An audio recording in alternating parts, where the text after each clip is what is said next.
2020년의 마지막 수요 예배입니다. 이제 오늘이 끝나면 2020년의 수요 예배는 더 이상 오지가 않죠. 그리고 이제 며칠 후면 2021년의 새로운 날을 우리가 맞이하게 됩니다. 뭐든지 마지막이라고 갖는 어떤 그런 웅장함과 마음의 어떤 그런 짠함이 있는 것 같아요. 그리고 새로움이라고 하는 어떤 설레임과 더불어서 뭔가 새로움에 대한 낯섦 그리고 두려움이 항상 우리들 마음에 있는 것 같습니다. 무엇인가를 새롭게 시작한다는 것은 그것에 대한 설렘도 있지만 또 다른 두려움이 우리의 마음에 늘 있는 것 같아요. 고등학교를 졸업하고 새로운 대학을 진학하는 우리 청년들에게도 대학 생활에 대한 기대감도 있지만 낯선 대학 생활에 대한 두려움도 그 한구석에 있을 것 같습니다. 또 대학을 졸업하고 새로운 직장에 처음 들어가서 이제 직장 생활을 처음 시작하는 우리 청년들의 마음도 뭔가 설렘과 기대감과 더불어서 불안과 두려운 마음이 항상 자리 잡고 있을 겁니다. 새로운 것에 대한 것은 항상 설렘과 또 두려움을 동반하는 것 같아요. 여호수아가 모세의 뒤를 이어서 이스라엘의 새로운 지도자가 되었을 때도 그는 굉장한 부담감과 굉장한 두려움으로 지도자의 첫 발을 내딛게 됩니다. 사실 그것도 그럴 것을 자기 앞에 있는 지도자 모세는 정말 위대한 사람이었거든요. 어떻게 보면 하나님과 독대했던 사람이고 홍해를 가르고 반석에서 물이 나게 할 정도로 정말 하나님과 동등되게 여겼던 그런 믿음의 지도자가 모세였단 말이죠. 그런 모세의 뒤를 이어서 자기가 200만 명이나 되는 하나님의 백성을 가나안 땅으로 인도해야 될 그런 책임을 아는 여호수아가 어찌 두려워하지 않을 수 있겠습니까? 모세에 비해서는 자기는 한없이 연약하고 부족한 사람이기 때문에 이런 백성들을 올바로 인도한다는 것은 엄청난 부담감으로 여호수아에게 다가왔죠. 그 부담감은 두려움과 무서움으로 이 여호수아 마음을 사로잡았죠. 그래서 여호수아 1장에는 그런 마음을 알았던 하나님이 나타나셔서 두려워하지 말아라, 내가 너와 함께 하겠다고 하는 용기와 소망을 주는 말씀으로 여호수아가 출발하죠. 여러분, 오늘 본문에 등장하는 솔로몬도 그랬던 것 같습니다. 여러분, 솔로몬은 누구의 왕을 이어서 왕이 됐느냐? 다윗을 이어서 왕이 된 사람이잖아요. 그래서 이스라엘의 세 번째 왕입니다. 자, 그런데 다윗이 어떤 왕이었나요? 다윗은요, 하나님의 마음에 합한 자라고 여길 정도로 하나님께 인정받았던 신앙의 사람이 다윗이었고, 그뿐만 아니라 그는 싸움터에 나가서 싸우는 전쟁마다 날마다 승리하는 승승장구를 올리는 명장 중에 명장이 다윗이었습니다. 용맹함이 뛰어났죠. 그뿐 아닙니다. 정치도 얼마나 잘했는지 백성들의 마음을 어루고 달래서 정말로 성품이 뛰어난 덕 있는 왕이 바로 다윗 왕이었잖아요. 그래서 이스라엘 백성 역사상 가장 존경받고 가장 위대한 왕으로 손꼽히는 사람이 바로 다윗입니다. 그래서 이스라엘 국기에 보면 별이 하나 그려져 있는데 그게 다윗의 별이라고 하잖아요. 지금도 이스라엘 백성들은 메시아를 기다리는데 어떤 메시아예요? 다윗과 같은 메시아를 기다리는 거예요. 그렇기 때문에 가장 뛰어나고 가장 존경받는 가장 큰 왕이 바로 다윗 아니었습니까? 그런데 이런 다윗 왕의 후임이 된 솔로몬의 부담감은 얼마나 컸겠을까요? 그 부담감은 아마 두려움으로 솔로몬에게 다가왔을 것입니다. 그래서 솔로몬은 이런 부담감을 가지고 이런 두려운 마음을 가지고 그는 오늘 말씀해 보니까 하나님 앞에 나아가 번제, 1000번제를 드리는 장면이 오늘 우리가 읽은 본문 말씀의 내용이죠. 솔로몬이 하나님 앞에 나아가서 1000번제를 드린 이유는 무엇이냐? 하나님의 도움을 받고자 한 겁니다. 자신의 힘으로는 절대 다윗이 세운 이 이스라엘을 잘 다스릴 수 없었던 걸 알았던 솔로몬은 하나님의 도움, 하나님의 은혜, 하나님의 지혜를 구하려고 하나님 앞에 나가 예배를 드렸던 것이죠. 그리고 솔로몬이 1000번째 제사를 다 드리고 나자 하나님이 그에게 나타나서 내가 너에게 무엇을 해줄까라고 묻게 되고 솔로몬은 그 하나님 앞에 이 백성들을 잘 다스릴 수 있는 듣는 마음, 지혜로운 마음을 달라고 하나님께 기도를 하죠. 이 기도가 하나님의 마음에 쏙 들어서 이 솔로몬에게 기도 응답만 줄 뿐만 아니라 그가 바라고 원했던 또 다른 축복도 하나님이 주신 것을 오늘 우린 본문 말씀에서 읽을 수가 있습니다. 저는 오늘 말씀을 읽을 때마다 생각나는 하나의 동화가 있어요. 그게 뭐냐면 금도끼, 은도끼입니다. 여러분, 금도끼, 은도끼 다 아시죠? 이게 사실 우소부화인데 우리나라 전래동화처럼 전해졌는데 이소부화의 하나라고 합니다. 한 나무꾼이 산에 나무하러 갔다가 그만 도끼를 연못에 빠뜨리죠. 하나밖에 없는 도끼를 빠뜨리자 이 나무꾼이 슬퍼 울고 하고 있을 때 신령이 나타나서 왜 이렇게 우느냐 하니까 도끼를 빠뜨렸습니다. 그래, 잠깐만 기다려라 했더니 무슨 도끼를 가지고 나와요? 금도끼를 가지고 나와요. 이게 내 도끼냐 하니까 아닙니다. 그럼 은도끼가 내 도끼냐? 아닙니다. 제 도끼는 보잘것없는 쇠도끼가 제 도끼입니다. 이렇게 얘기하니까 신령이 뭐예요? 참 너가 정직하구나. 금의 은을 원하지도 않고 보잘것없는 쇠도끼를 원하는 너의 정직함에 내가 감탄하니 너는 이 금도끼 은도끼 다 가져라 하면서 생각지 않았던 축복을 받는 나무꾼의 이야기 우리 잘 알고 있죠. 근데 오늘 본문 말씀에 보면 솔로몬의 기도가 하나님의 응답해 주신 것이 금도끼 은도끼와 너무 흡사해요. 솔로몬은 하늘의 지혜를 구했는데 하나님은 그거에 못지않은 더 큰 축복을 주십니다. 자, 3장 13절을 읽어볼까요? 함께 읽어봅니다. 시작. 내가 또 내게 구하지 아니한 부귀와 영광도 내게 주노니 내 평생의 왕들 중에 너와 같은 자가 없을 것이라. 그러니까 솔로몬은 하나님의 지혜만 구했는데 하나님은 뭐예요? 그가 구하지 않았던 부귀와 영광까지도 솔로몬에게 준다는 거예요. 그리고 앞으로 네 평생에 왕들 중에 너와 같이 복받은 사람이 없을 것이다 라는 축복의 약속까지 하나님이 허락하시지 않습니까? 사실 정말 이스라엘 백성 중에 가장 잘 나갔던 때가 언제냐? 솔로몬 때예요. 다윗은 잘 나가는 기초를 마련했던 거고 솔로몬 때는 정말 부귀영화를 누렸어요. 그때는 전쟁도 없었고요. 오히려 이방 나라들이 어떻게 하면 저 이스라엘과 하친 조약을 맺고 잘 보일까라고 생각했던 시대가 솔로몬 시대였단 말이죠. 가장 잘 나가고 부와 영광을 누렸던 것이 바로 솔로몬인데 그것이 하나님의 축복의 결과였다는 것을 우리가 알 수가 있죠. 자, 그러면 하나님께서 이처럼 솔로몬의 간구하는 것 이상으로 응답하시고 축복하신 이유가 어디 있었을까요? 그게 10절에 나옵니다. 우리 10절을 한번 볼까요? 솔로몬이 이것을 구하매 그 말씀이 주의 마음에 든지라. 아하, 이거 보니까 솔로몬이 하나님 앞에 구했던 그 기도의 내용을 하나님이 들으시고는 그 기도가 하나님 마음에 너무 들었던 거예요.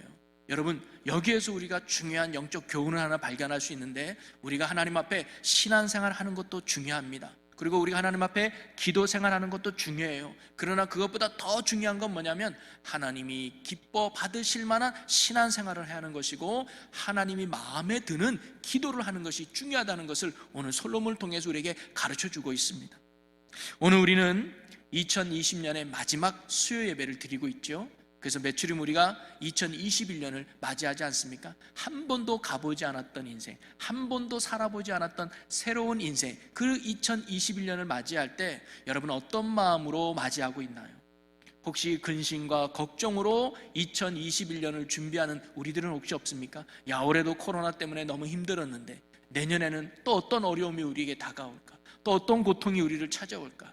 어떤 기대와 바램과 소망의 마음보다는 또 다른 근심과 걱정과 불안한 마음으로 혹시 새해를 맞이하며 준비하는 우리의 모습은 없습니까? 그럴 때 오늘 솔로몬과 같이 그 근심과 걱정과 두려움을 하나님께 맡기고 기도함으로 시작할 수 있는 저와 여러분이 되기를 주님의 이름으로 간절히 소망합니다.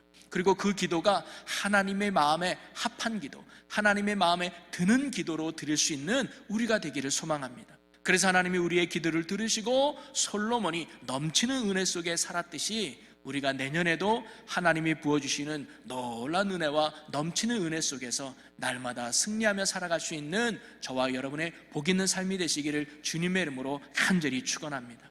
자, 그런 의미에서 우리가 솔로몬이 어떤 기도를 드렸기에 하나님은 그의 기도를 마음에 들여 하셨을까? 그것을 깨닫는 것은 참으로 중요한 교훈 같아요. 오늘 그 부분을 함께 나눠보려고 합니다. 솔로몬이 드린 기도는 어떤 기도였을까요?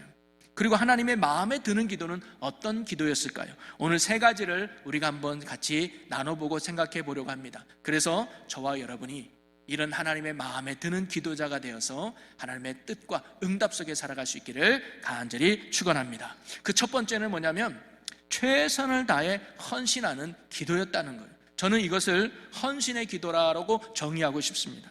자, 4절에 보니까 솔로몬은 하나님의 도움을 얻고자 기브온 산당에 가서 하나님 앞에 1000번제 드렸다고 나오고 있어요. 여러분, 여기서 1000번제라고 하는 이 표현 속에는 두 가지의 견해가 있는데요. 하나는 뭐냐면 1000마리의 짐승을 제사 지냈다라고 보는 견해가 있고요. 또 하나는 1000번의 제사를 지냈다라고 보는 견해가 있어요. 그래서 우리가 흔히 하루에 한 번씩 해서 1000일 동안 1000일 동안 제사를 지냈다라고 보는 견해가 있습니다. 둘 다 맞는 이야기고 둘 다 가능한 이야기예요. 그런데 1000일 동안 제사를 지냈다는 것을 가만히 생각해 보면 논리적으로는 불가능한 것은 아니지만 정황상 볼 때는 어렵다고 하는 견해들이 있습니다. 왜냐하면 역대하 1장의 기록에 보면 그때 역대하 1장에 이 솔로몬이 1000번제 드렸다는 이야기가 나오거든요. 그런데 그 제사가 국가적 행사로 치러졌다고 나와요. 진짜 솔로몬이 혼자 가서 번제 드리고 온 게 아니라 국가적 행사예요. 그러니까 많은 대중들과 많은 관료들이 함께 했던 것으로 기록되어 있는데요, 그 왕과 관료들이 여러분 1000일 동안 제사를 지내려면 3년 이상 동안 있어야 되는 거 아닙니까? 거의 3년 가까운 시간 동안 예루살렘을 비우고 거기 와서 계속 제사를 지낸다는 것이 어떻게 보면 정황상 맞지 않을 수 있다는 거죠. 그리고 예루살렘 바로 옆에 있는 것이 아니라 8km 정도 떨어져 있기 때문에 물론 매일 왔다 갈 수 있는 거리긴 합니다만은 그것을 매일 1000일 동안 한다는 것은 어떻게 정황상 불가능하다고 보는 견해가 있죠. 또한 본절 상반절에 보면 기브온 상당이 큼이다라는 표현이 나와요. 솔로몬은 기브온 산당을 찾은 이유가 1000번제 드리기 위해서 갔지만 큰 상당이라는 의미가 뭐냐면 솔로몬이 드리는 제사의 규모가 크다는 것을 간접적으로 시사해주고 있는 것이죠. 한 마리 두 마리 드리는 제사가 아니라 수많은 제사를 지내기 위해서는 큰 산당이 필요했고 그것을 기브온 산당으로 찾아갔던 것이죠. 아무리 1000마리의 번제를 드린다 할지라도 짧게는 7일에서 길게는 8일 정도 이상이 걸리는 기간이 필요했습니다. 그만큼 엄청난 규모의 제사 예식이었다는 것을 1000번제가 밝혀주고 있어요. 사실 7일 동안 제사를 지내든 1000일 동안 제사를 지내든 중요한 건 뭐냐면 솔로몬이요, 자신이 왕으로서 할 수 있는 최선의 제사, 최선의 기도를 하나님께 드렸다는 것이 1000번제가 담고 있는 아주 중요한 의미입니다. 그리고 솔로몬의 1000 예배는요, 1000번제는 단순히 규모에서만 최선을 다한 것이 아니에요. 사실 규모 면에서 최선을 다하면 1000마리밖에 못 드리지 않고 더 많은 짐승을 드릴 수 있었을 거예요. 왜냐하면 사실 왕상 8장에 보면 솔로몬이 성전을 건축한 후에 봉헌식을 하는 장면이 나옵니다. 그때 화목 제사를 지내는데 그때 짐승의 숫자가 어떻게 나오느냐, 소가 22,000마리요 양이 12만 마리라고 나와요. 그거에 비하면 1000마리는 너무 보잘것없는 거 아니에요? 그래도 솔로몬이 왕인데 하나님 앞에 뭔가 드리려면 1000마리가 아니고 10,000마리, 수십 마리 드릴 수 있는 그런 위치에 있었는데 1000마리밖에 드리지 않았던 의미는 무엇일까? 이것은 규모만에서, 횟수만에서 이야기한 것이 아니라 저는 이것은 1000번제가 갖는 의미는 뭐냐면 지속적인 헌신이라는 의미가 담겨져 있다고 봐요. 즉 하나님 앞에 뭐예요? 100번, 200번, 300번, 몇 번까지 1000번까지 하나님 앞에 제물을 드리는 거예요. 끝나지 않는 기도, 계속적인 기도, 뭐 할 때까지? 하나님이 나를 만나 주실 때까지, 하나님이 내게 응답해 주실 때까지, 하나님이 내게 역사하실 때까지 솔로몬은 포기하지 않고 쉬지 않는 기도를 했다는 것이 1000번제의 의미라고 저는 봅니다. 그래서 하나님이 1000번제를 드렸을 때 하나님이 나타나셨잖아요. 즉 아마 1000번제 나타나지 않았다면 솔로몬은 2000번제 드리고 3000번제 드리고 4000번제까지 드렸을 거예요. 포기하지 않고 끈질기게 하나님이 응답하실 때까지 지속적인 헌신과 기도가 바로 솔로몬이 보여줬던 믿음의 기도였다는 것이죠. 그리고 이 기도를 하나님이 뭐예요? 마음에 들어했다는 거예요. 여러분, 하나님이 원하시는 기도, 하나님이 들으시는 기도는 어떤 기도냐? 하나님이 나에게 응답해 줄 때까지, 하나님이 나를 만나 주실 때까지 포기하지 않고 최선을 다하며 끝까지 하는 헌신의 기도를 하나님이 기뻐하시고 원하시는 기도인 줄로 믿으시기를 바랍니다. 누가복음 18장에 보면 예수님께서 항상 기도하고 낙심하지 말아야 할 것을 가르치면서 비유로 한 이야기가 있습니다. 그게 뭐냐면 불의한 재판장의 이야기예요. 여러분, 재판장이 불의하다는 것은 뭐냐면 나에게 이익이 되거나 유익이 되지 않으면 재판을 하지 않는다는 거예요. 오히려 나한테 불리하면 오히려 그것을 더 이렇게 꼬셔가지고 나쁘게 판결하는 그런 불의한 재판장이 있었다는 거예요. 그런데 한 가난한 과부가 자신의 억울함을 가지고 이 재판장을 찾아와서 풀어달라고 하소연하는 거예요. 그런데 이 불의한 재판장은 거절하죠. 왜냐하면 아까도 말했듯이 불의해요. 나한테 이익이 되거나 유익이 되지 않으면 재판하지 않아요. 가난한 과부한테 무슨 명예가 있고 가난한 과부한테 무슨 돈을 받을 수 있겠어요? 나한테 전혀 도움이 되지 않기 때문에 이 가난한 과부의 어떤 요구를 완전히 묵사발 해버립니다. 그런데 이 과부가 포기하지 않고 계속 이 재판장에게 와가지고 내 억울함을 풀어주세요. 아침에도 찾아오고 점심에도 찾아오고 저녁에도 찾아오고 시간 날 때마다 이 재판장을 찾아오니까 이제 이 재판장이 귀찮아진 거예요. 그러면서 뭐라고 얘기하냐면, 내가 당신이 불쌍해서 또는 당신이 안타까워서 내가 당신의 억울함을 풀어주는 것이 아니라, 내가 당신의 억울함을 풀어주지 않으면 내가 계속 괴롭힘을 당할까봐, 내가 계속 귀찮아질까봐, 그것 때문에 내가 당신의 억울함을 풀어주겠소 라고 이야기하거든요. 그러면서 예수님이 이렇게 결론을 지어요. 자, 누가복음 18장 7절 말씀을 한번 같이 보겠습니다. 하물며 하나님께서 그 밤낮 부르짖는 택하신 자들의 원한을 풀어주지 아니하시겠느냐? 그들에게 오래 참으시겠느냐? 여러분, 불의한 재판관도 끈질긴 과부의 그 요구에 들어줬는데 하나님은 안 들어주겠냐 이 말이죠. 뭐예요? 들어준다는 말씀 아니겠습니까? 그래서 하나님은 우리의 간구에 반드시 응답한다는 것은 뭐냐면 믿고 기도하라는 거예요. 때로는 내가 100번에서 안 되면 200번까지 기도하고 200번 안 되면 300번, 이 솔로몬처럼 포기하지 않고 끝까지 간구하는 자를 하나님이 기뻐하시고 그런 사람에게 하나님이 응답해 주신다는 거죠. 여러분, 우리가 새해를 시작하면서 여러분도 아마 하나님 앞에 나름대로의 기도 제목이 아마 있을 거예요. 그러나 그 기도 제목이 한두 번 기도했다고 응답받지 않을 수도 있을 거예요. 한 달을 기도해도 아무런 소식이 없을 수도 있을 거예요. 여러분, 그렇다 할지라도 결코 낙심하거나 포기하지 않는 여러분이 되기를 바랍니다. 선하신 하나님께서 반드시 좋은 것으로 응답해 주심을 믿고 100번에서 안 되면 200번 하시고요, 200번에서 안 되면 300번 하시고요, 300번 안 되면 500번, 1000번, 이 솔로몬처럼 끝까지 기도하며 포기하지 않는 인내, 헌신의 기도를 하실 때 하나님께서 놀라운 은혜로 응답해 주실 줄로 믿습니다. 이처럼 솔로몬과 같이 기도에 최선을 다할 수 있는 저와 여러분이 되시기를 주님의 이름으로 간절히 축원합니다.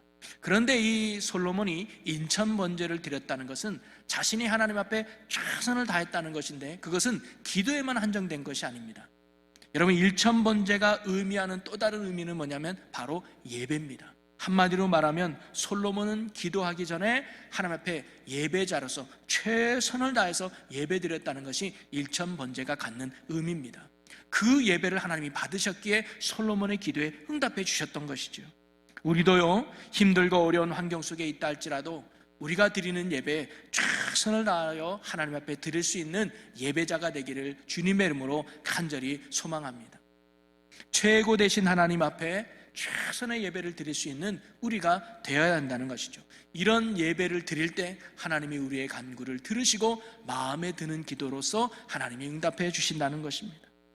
사실 한 부분을 보면 솔로몬이요, 기브온 산당에서 제사를 지낸다고 했는데, 당시 산당에서 제사를 지내는 것이 죄가 되지는 않았어요. 왜냐하면 아직 성전이 지어지지 않았기 때문에 이스라엘 백성들이 간간히 상당에서 제사 지내는 것도 하나님이 받아주셨단 말이죠. 그런데 이 산당은 원래 우상 숭배하던 곳이었어요.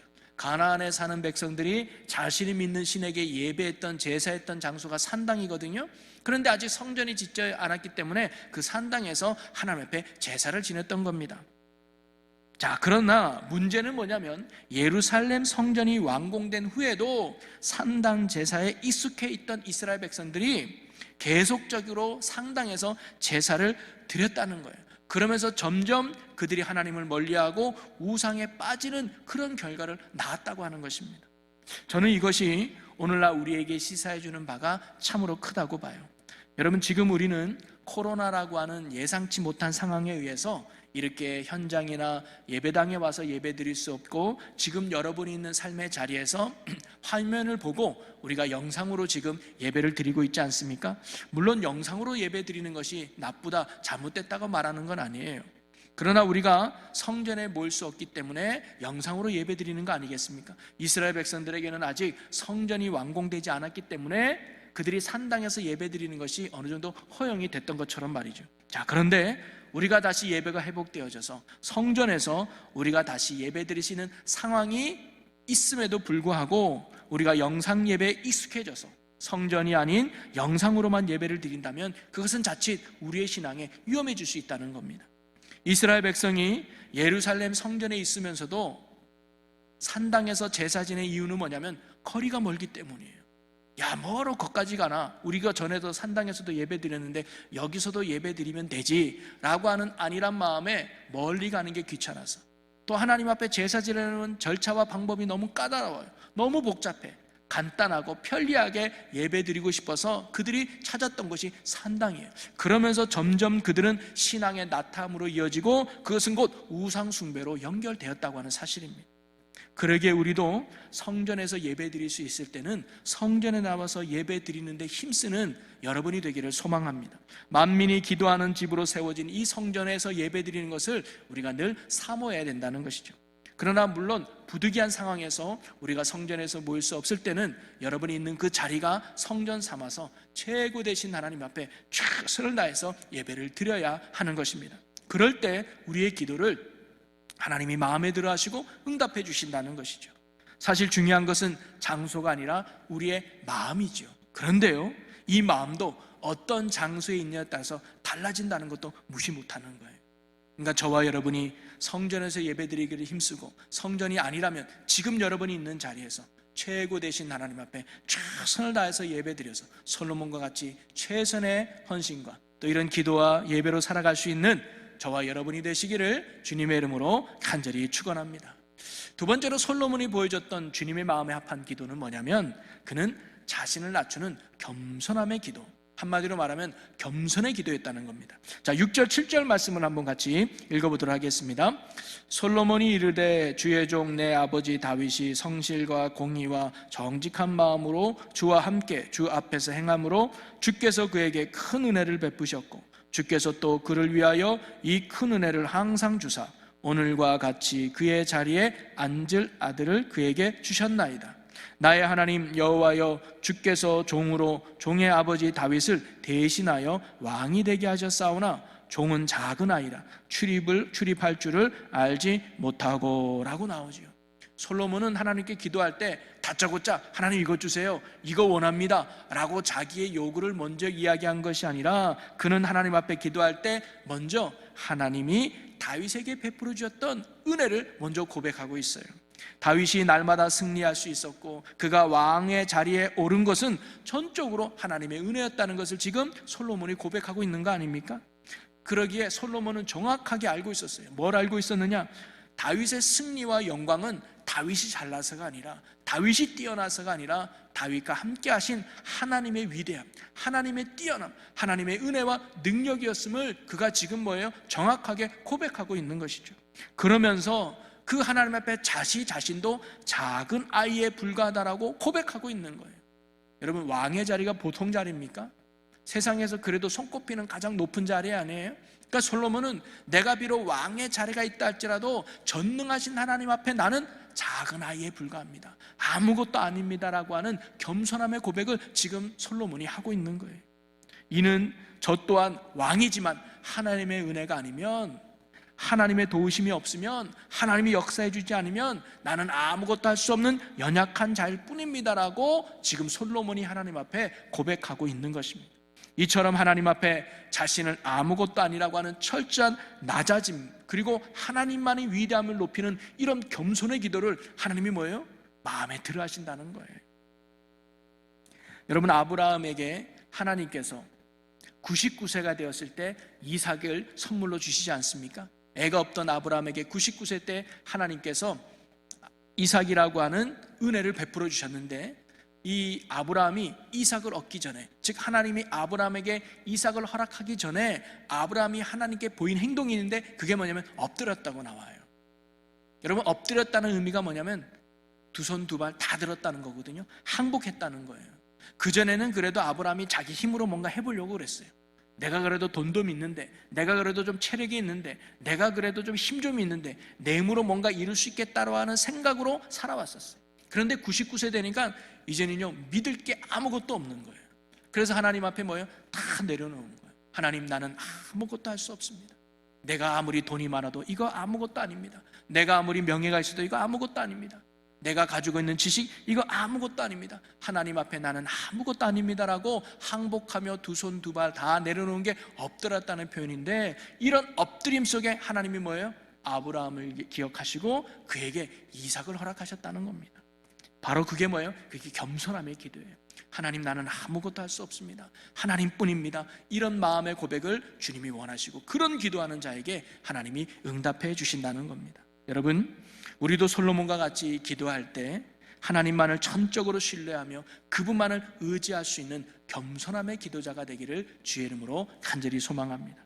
내가 아무리 돈이 많아도 그거 하나님 앞에 아무것도 아니고, 내가 아무리 박사학위가 몇 개 있어도, 사람들이 나에게 지혜롭다고 말해도 하나님 앞에 내가 가지고 있는 지식 아무것도 아니고, 내가 얼마나 능력이 있다 할지라도 하나님 앞에는 아무것도 아님을 고백하면서 주님 앞에 나는 작은 아이일 뿐입니다. 하나님이 내게 은혜 주지 않으면, 하나님이 나를 도와주지 않으면, 하나님이 내 삶에 역사하지 않으면 나는 아무것도 할 수 없습니다라는 이런 겸손함으로 나아갈 수 있는 저와 여러분이 되시기를 주님의 이름으로 간절히 소망합니다. 그런 기도를 하나님이 마음에 들어 하시고 우리 삶에 하나님이 역사해 주신다는 거죠.